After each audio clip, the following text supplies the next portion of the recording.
Now, with the recent change in parking ticket fees, the ante is raised when it comes to how a ticket can affect your pocketbook. A question now, are you getting what you pay for when you park downtown? Photojournalist Kirk Stevens takes a closer look. I went out a little before the 2 hours was up. I put 2 quarters in, I get 2 hours. And it was already expired, and I had a ticket on my car. And it isn't the first time that Jill LaCroix has had this problem with parking meters in front of her office. I knew I was really keeping accurate time with my cell phone and everything, and they just aren't working correctly. You know, it just doesn't seem fair. If you're paying for 2 hours, you ought to get 2 hours.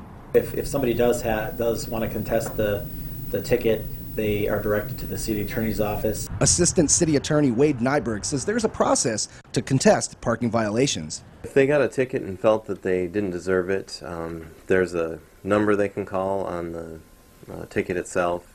LaCroix says she ran into roadblocks in reporting faulty meters more than once. And she told me, no, they checked the meter and it was working just fine. And I told her, no, it wasn't, so whoever checked it must have not did a thorough job.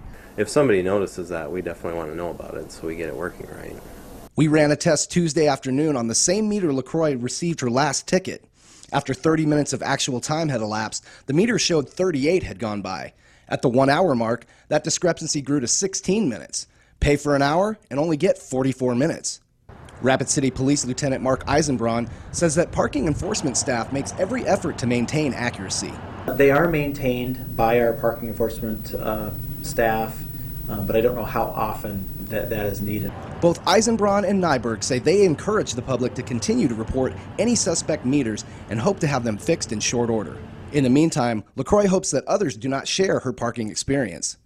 It's not fair, especially if they're not working right. Kirk Stevens, Coda Territory News. According to the City Attorney and Finance Office, Rapid City issued more than 32,000 tickets and brought in almost $200,000 in parking fines in 2014.